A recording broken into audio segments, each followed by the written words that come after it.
Mom didn't mean any harm, so forgive her. Tu comprends ça, n'est-ce pas? En tant que ma femme? En y repensant maintenant, je me souviens que c'était mon mari qui a choisi la date de notre mariage. Je me souviens avoir ressenti un frisson dans le dos en pensant que désormais, tous nos anniversaires de mariage pouvaient devenir une journée pour ma belle-mère Camille. Mon anniversaire étant l'anniversaire de mariage de Luc, ce n'est pas de la piété filiale, mais je suis heureuse quand même. Mon mari et moi avons eu notre premier anniversaire de mariage, mais ça s'est avéré être une journée terrible. Je me suis dit que nous n'avions pas besoin d'un anniversaire si c'était pour que ça se passe comme ça. Mon nom est Sophie et j'ai 26 ans. Je travaille pour une entreprise pharmaceutique. Mon mari Luc et moi nous sommes rencontrés à l'université où il était mon aîné. Nous avons commencé à sortir ensemble et après qu'il ait commencé à travailler et économiser de l'argent, nous avons emménagé ensemble lorsque j'ai commencé mon travail l'année suivante. Nous nous sommes mariés un an après. Mon mari et moi ne nous sommes jamais disputés et il m'aidait avec les tâches ménagères, donc notre relation était harmonieuse. Nous avions discuté d'avoir des enfants une fois que nos emplois seraient stabilisés. Donc nous n'étions pas particulièrement pressés et nous avons profité de notre vie de jeunes mariés. Puis nous avons célébré notre premier anniversaire de mariage. Mais la célébration tant attendue s'est avérée être loin de ce que nous avions imaginé. Quoi? Nous sortons pendant Tanif. Il y a 6 mois, nous avons réservé un hôtel avec une belle vue de nuit pour notre anniversaire. Mais mon mari essaie de partir de la maison 3 heures plus tôt que l'heure de notre réservation. Donc j'ai pensé que je m'étais trompé d'heure.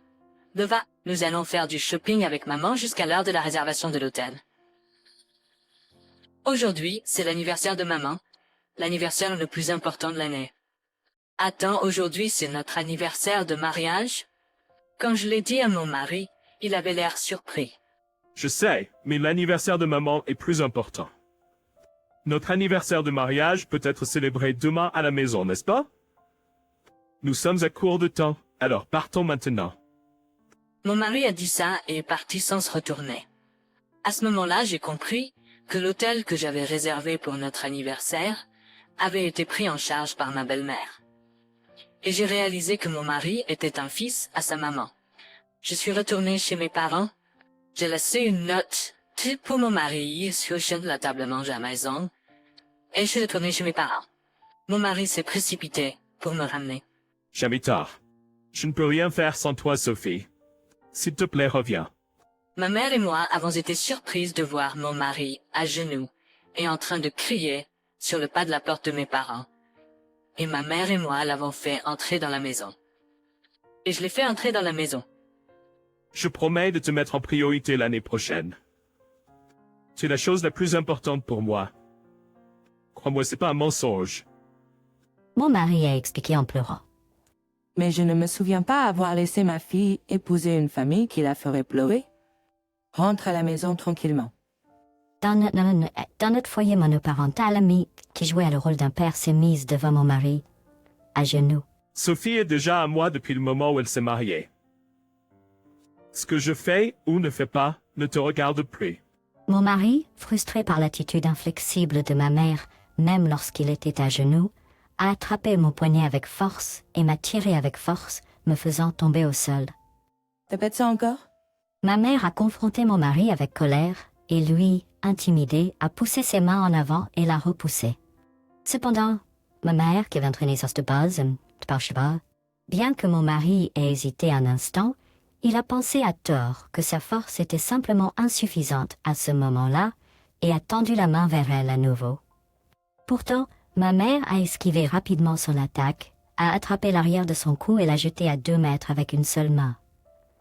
Ma mère est petite et courte, mais avec une force énorme.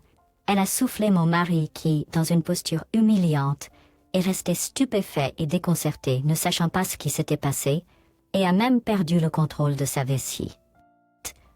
C'est pas quoi sauver. Ma mère était une ancienne lutteuse. Ma mère a réalisé de nombreuses réalisations et était une athlète bien connue dans notre ville natale. Cependant, elle a pris sa retraite en raison d'une blessure et maintenant elle dirige une clinique de chiropratique sportive. Elle m'a également soutenu sa seule fille pour aller à l'université. Cette mère au mariage portait une longue robe et semblait être une femme d'âge moyen en surpoids au premier coup d'œil. Cependant, en été, lorsqu'elle portait un t-shirt, certaines personnes étaient surprises par sa silhouette. J'avais dit à mon mari que ma mère était une ancienne lutteuse, mais comme c'était une carrière avant ma naissance, aucun de nous ne savait qu'elle était une ancienne athlète à part entière. Maintenant, mon mari souffre aux mains de ma mère juste devant moi. Mon mari s'est à nouveau mis à genoux en pleurant et a promis de ne plus rien faire de violent ou de me faire pleurer, et ma mère l'a fait écrire un engagement. Quand je me suis calmée, j'ai pensé qu'il n'était ni infidèle ni joueur, et si j'étais la mariée la plus importante, j'essaierais de croire en lui à nouveau et de retourner à l'appartement. Après cela, nous avons continué à vivre une vie paisible et nous avons pu économiser un peu d'argent. Alors mon mari et moi avons discuté de l'achat d'une maison ou d'avoir un bébé, entre autres choses. Cependant, un avenir complètement différent nous attendait que ce plan. Tout a commencé lorsque mon beau-père est décédé et que l'idée de vivre ensemble avec ma belle-mère est apparue de manière inattendue. Pendant que j'étais au travail, j'ai reçu un appel de ma belle-mère me disant que mon beau-père avait fait un malaise et qu'elle avait besoin que je vienne à l'hôpital immédiatement. J'ai quitté le travail plus tôt et je me suis précipitée à l'hôpital, mais malheureusement, mon beau-père était déjà décédé. Ma belle-mère était assise à côté de lui, l'air abattu. Quand mon mari a vu ma belle-mère épuisée, il s'est mis à genoux devant moi. Je peux pas laisser ma mère âgée seule. Alors s'il te plaît, laisse-la emménager avec moi. Après avoir vu mon mari supplier en larmes, je ne pouvais pas le laisser comme ça. Alors j'ai décidé de considérer positivement de vivre avec ma belle-mère.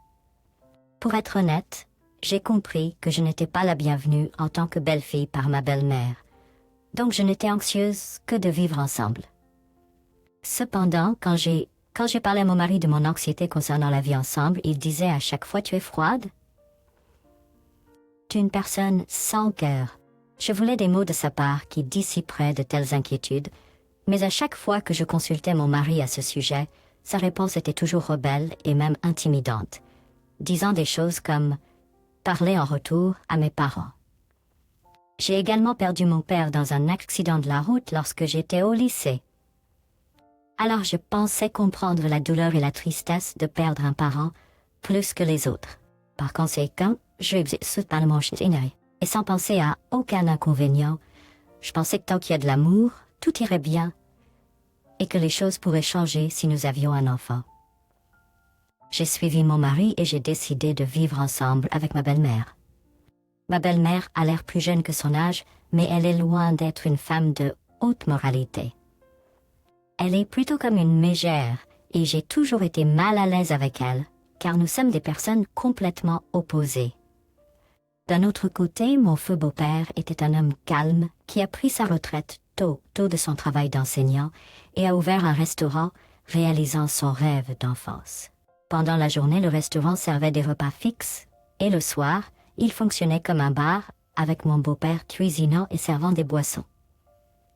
Ma belle-mère aidait au bar le soir et était connue comme une figure maternelle attentionnée dans le quartier, devenant ainsi une sorte de célébrité locale. Cependant, après le décès de mon beau-père, ma belle-mère a décidé d'hériter de l'entreprise et mon mari et elle étaient tellement occupés avec toutes les procédures qu'ils n'avaient même pas le temps de faire leur deuil. J'ai donc silencieusement pris en charge toutes les tâches ménagères pour les aider de toutes les manières possibles. Bien qu'ils aient tous les deux été en deuil au début, leur comportement a commencé à changer une fois que l'argent de l'assurance vie de mon beau-père a été déposé. Qu'est-ce que c'est que ça? Pourquoi continues-tu de servir des plats aussi salés? Que feras-tu si je fais une crise d'hypertension? Si je deviens alité, tu devras t'occuper de moi. Et je te ferai travailler dur, alors sois prête. Oui, c'est reparti. Bien que je pensais cela, j'ai continué à manger sans dire un mot. Mon expression a changé. Si je mange ce repas, vais-je devenir aussi grosse que toi, Sophie? Si je deviens grosse comme toi, je ne pourrai pas me promener en ville. Serait gênant? Quant à mon mari, assis à côté de moi, je peux voir ses épaules trembler, donc il doit réprimer son rire sans faire de bruit. Quant à ma belle-mère, assise en face de mon mari, elle semble satisfaite après avoir fait un commentaire sarcastique à mon égard. Elle sourit en ajoutant de l'eau chaude de la casserole dans la tasse de soupe. De plus, tous les deux ont commencé à manger à l'extérieur ou à commander des plats à emporter pour le déjeuner au lieu de toucher au repas que je prépare pendant que je suis au travail pendant la journée. Eh bien, s'ils ne vont pas manger, ce n'est pas un gaspillage d'ingrédients. Et si je n'ai pas à cuisiner, ça me fait gagner du temps et des efforts. Si vous n'avez pas besoin de manger, dites-le simplement. C'est quand je dis si, il a répondu, C'est de ta faute si la nourriture a mauvais goût. il a commencé à faire des accusations ridicules. De plus, les reproches constants de ma belle-mère à mon égard ne s'arrêtent pas. Alors, j'ai demandé l'avis de mon mari pour que cela cesse. Quel genre de personne es-tu pour dire des méchancetés à ma mère vieillissante qui n'a pas beaucoup de temps? Il ignore complètement mes paroles. Il semble que mon mari, maintenant sans père, ressent la pression en tant que seul fils et pense qu'il doit prendre les choses en main. Mon mari, autrefois doux, a su une transformation complète. Et aujourd'hui, une fois de plus. Avons-nous vraiment besoin de manger un repas aussi fade? Bien sûr, par repas fade, il fait référence à la nourriture que j'ai cuisinée. Tant mon mari que ma belle-mère, dès qu'ils ont eu une somme d'argent conséquente, ont commencé à me traiter comme une femme de ménage ou une servante. Jusqu'à je pensais que les choses ne pouvaient pas empirer. Maintenant, mon mari a quitté son travail sans me consulter et je suis vraiment troublée par ça. Quand je demande pourquoi il a quitté son travail, essayant de comprendre les raisons, il répond simplement « parce que je n'ai plus à m'inquiéter pour ma retraite », ignorant complètement tout ce que j'avais à dire. Quant à ma belle-mère, elle a adopté des comportements complètement inappropriés pour elle, comme inviter des concessionnaires de voitures de luxe chez nous, malgré le fait qu'elle n'ait même pas de permis de conduire, ou aller voir des biens immobiliers pour des investissements en copropriété. J'étais inquiète qu'ils puissent faire quelque chose de dangereux ou d'irresponsable et qu'ils utilisent le chagrin de mon beau-père comme justification pour ne pas travailler et augmenter leur fréquence de sortie pour boire en journée. Et ils trouveraient des excuses en utilisant le chagrin de mon beau-père décédé comme justification pour ne pas travailler et augmenter leur fréquence de sortie pour boire en journée. Si je devais exprimer mes plaintes à propos de leur sortie nocturne, Tout ce qui me reste, c'est ma mère. Je veux emmener ma mère, qui a moins de temps que nous, dans différents endroits. En tant que quelqu'un qui a grandi avec un seul parent, tu devrais comprendre mes sentiments, non? et ils trouveraient des excuses en jouant sur les émotions, et j'ai commencé à sentir que c'était inutile, peu importe ce que je disais. De plus, ma belle-mère, qui n'avait jamais été exposée au monde du divertissement auparavant, a commencé à s'adonner à des dépenses excessives qui ne faisaient qu'empirer avec le temps. En conséquence, j'ai décidé de séparer complètement nos finances en tant que couple et j'ai commencé à préparer mon départ de cette maison. J'ai laissé leur comportement égoïste aller pendant quelques mois et avant que je m'en rende compte, notre anniversaire de mariage approchait. Nous pouvons célébrer notre anniversaire de mariage ensemble cette année, non? Bien sûr, je n'avais aucune attente, mais juste pour être sûr, j'ai demandé à mon mari. Oh, j'avais oublié que nous étions mariés. Je t'ai confondu avec une femme de ménage. Il a ri, et ma belle-mère qui a entendu la conversation a ri aussi. Ton anniversaire de mariage n'a aucune valeur. Ils ont ri tous les deux ensemble. À ce moment-là, j'ai senti que c'était sans espoir et j'ai pris la décision de tout arrêter. Camille toujours si belle. Pour l'anniversaire de Camille, j'aimerais organiser une grande célébration de tout mon cœur. Me confierais-tu l'organisation d'une fête? En termes d'espace, nous avons le bar que tu as hérité de ton père et nous pouvons inviter les voisins pour en faire une fête fantastique. Quand j'ai exprimé mon désir de célébrer l'anniversaire de ma belle-mère de manière extravagante, elle était contente et a dit « Oui, je suis une personne aimée de tous. Si nous le faisons, faisons-le en grand. » Assure-toi que ça ne devienne pas une fête de mauvais goût. Je compte sur toi. Elle a ajouté, et avec ces mots, elle m'a confié l'organisation de l'anniversaire. Je n'ai pas pu m'empêcher de rire en imaginant ce jour, qui était à la fois notre anniversaire de mariage et l'anniversaire de ma belle-mère. On m'avait confié les clés du bar, qui servirait de lieu, et j'ai passé plusieurs jours à décorer la salle. Même ma belle-mère, qui venait occasionnellement vérifier l'avancement, semblait satisfaite du résultat. Une fois que toutes ces personnes rejoindront la fête, elles devraient comprendre à quel point je suis chérie par ma famille, dit-elle avec un sourire en coin. En voyant ma belle-mère dans cet état, je n'ai pas pu m'empêcher de sourire aussi. Notre anniversaire de mariage s'est transformé en célébration, c'est l'anniversaire de ma belle-mère. Le temps était parfait et des rumeurs se sont répandues qu'il y aurait de la nourriture et des boissons gratuites. En conséquence, le bar est devenu animé, rappelant les jours où mon beau-père était encore en vie. La chanson d'anniversaire a joué dans le bar et ma belle-mère avait l'air ravie. Étant donné que le lieu était un bar, et que l'éclairage était faible et que la nuit avançait, j'ai décidé d'allumer les lumières d'ambiance. Ah, quoi? Ah, quoi? Alors que la pièce commençait à devenir légèrement plus lumineuse, de petits cris pouvaient être entendus à travers le bar, qui servait de lieu. Et puis la scène à l'intérieur du bar est devenue quelque chose de vraiment horrifiant. Ah, Bugs. Oui, j'avais organisé que le bar soit rempli d'insectes pour cette occasion spéciale. Du point de vue de quelqu'un qui n'aime pas les insectes, ce serait rien de moins qu'une scène de l'enfer. Je travaille dans un département de la compagnie pharmaceutique où nous recherchons des répulsifs et des médicaments efficaces contre les insectes. Chaque jour, nous menons des recherches et des développements pour déterminer quels insectes peuvent être ciblés et quels médicaments sont efficaces contre eux. J'ai emprunté des œufs du laboratoire de la compagnie, je les ai élevés avec soin moi-même et j'ai synchronisé leur émergence pour ce jour. Je les élève avec beaucoup de soin en veillant à leur émergence réussie. En tant que personne qui voit des insectes tous les jours et qui parfois même les nourrit, les insectes volant autour de la pièce semblent maintenant être mes adorables enfants, célébrant leur naissance.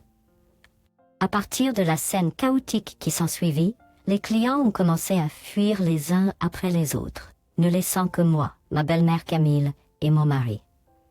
Avec un souffle lourd, ma belle-mère Camille m'a demandé « Quels sont ces insectes dégoûtants ?» Quels sont ces insectes dégoûtants? Est-ce parce que tu as négligé de nettoyer et que tu l'as laissé sans surveillance pendant si longtemps que les insectes sont apparus? Je l'ai informé.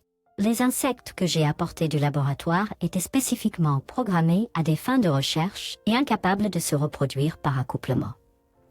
Ils ont été intentionnellement conçus pour avoir une courte durée de vie, donc après environ une semaine, ils mourraient naturellement. Cependant, ma belle-mère, submergée par le dégoût et le fait que sa propre fête d'anniversaire avait été gâchée, a été choquée et s'est effondrée. Qu'as-tu fait? Inquiété pour sa mère effondrée, mon mari m'a crié dessus et j'ai répondu. Je ne sais rien. C'est parce que tu as négligé le magasin important que mon beau-père a laissé derrière lui. Tortuga Pigeonnier avait ce fait. Ce jour-là, me rappelant le visage tremblant de ma belle-mère effrayée, je n'ai pas pu m'arrêter de rire. Cela a apporté un soulagement à ma poitrine. Je pensais qu'en faisant cela, j'avais enfin réglé le compte pour les mauvais traitements que j'avais subis de ma belle-mère dans le passé.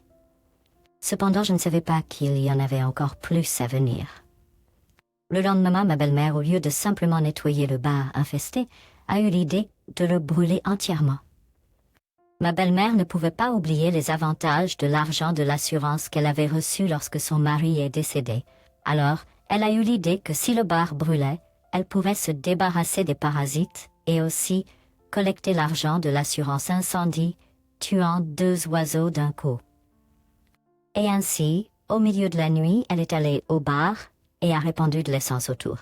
Cependant, avant qu'elle ne mette le feu à la maison, un témoin a commencé à soupçonner une femme d'âge moyen qui répandait quelque chose au milieu de la nuit et a contacté la police. La police s'est précipitée sur les lieux et a arrêté ma belle-mère avant qu'elle ne puisse mettre le feu à la maison. Elle a été arrêtée pour tentative d'incendie criminel plutôt que pour incendie criminel, et compte tenu de son intention malveillante d'obtenir de l'argent de l'assurance, elle a été condamnée à une peine d'emprisonnement. Je n'ai vu ma belle-mère qu'une seule fois après son arrestation. Et à ce moment-là, je lui ai dit sarcastiquement, « Ne savais-tu pas que l'assurance ne couvre pas si tu mets le feu à quelque chose ?» Le visage de ma belle-mère à ce moment-là était empreint de regrets amers. Et enfin mon cœur s'est senti soulagé. Et pour moi, il restait encore une vengeance à prendre contre mon mari. Même si ma propre mère avait vécu quelque chose comme ça, mon mari n'avait pas l'air de s'en soucier du tout et était allongé sur le canapé du salon, se relaxant. Alors j'ai parlé. « Te souviens-tu du contenu de l'accord que nous avons écrit chez mes parents avant? Puisque tu n'as pas pu tenir ta part du marché, divorçons. Et bien sûr, je demanderai une compensation. » Je lui ai dit ça, et j'ai remis à mon mari les papiers de divorce. Il les a remplis avec empressement et les a signés, comme s'il avait attendu ça. Heureusement, nous n'avions pas d'enfants, donc il n'y avait pas besoin de se battre pour la garde. Nous n'avions pas grand-chose à diviser, donc, après avoir déduit les frais d'avocat, j'ai reçu une petite somme de dommages qui m'a laissé un peu mieux loti. Avec ça, le divorce a été finalisé sans trop de difficultés. En fait, j'avais engagé un détective et découvert que mon mari me trompait avec une autre femme depuis un certain temps. J'avais rassemblé diverses preuves pour avoir l'avantage lors du divorce, mais sans vérifier le contenu du courrier certifié, mon ex-mari a rapidement payé la somme forfaitaire pour la compensation que nous avions proposée. Pensant que cela mettrait enfin fin à ma douloureuse vie de mariage, j'étais déterminée à commencer ma deuxième vie. Et puis je suis retournée chez ma mère, qui m'avait soutenue en coulisses tout ce temps, et j'ai vécu avec elle à nouveau, en prenant mon temps. Et un jour, environ 6 mois après le divorce, le téléphone a sonné chez ma mère. C'est moi, Lick. Et Pasmo. Et recommençons à zéro, d'accord?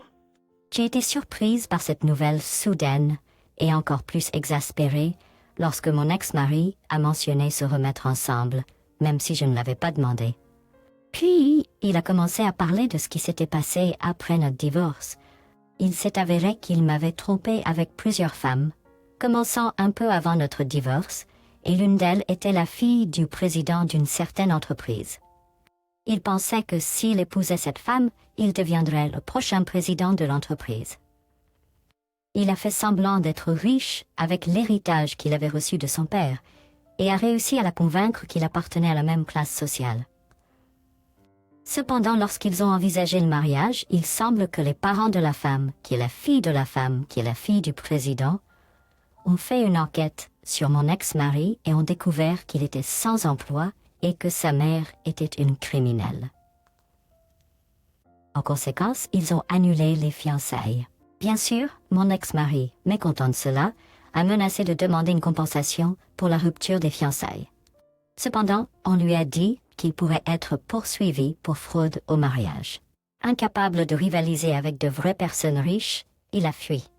De plus, il a dépensé de l'argent de manière irresponsable et a fini par recevoir un avis de paiement d'impôt sur l'héritage du gouvernement.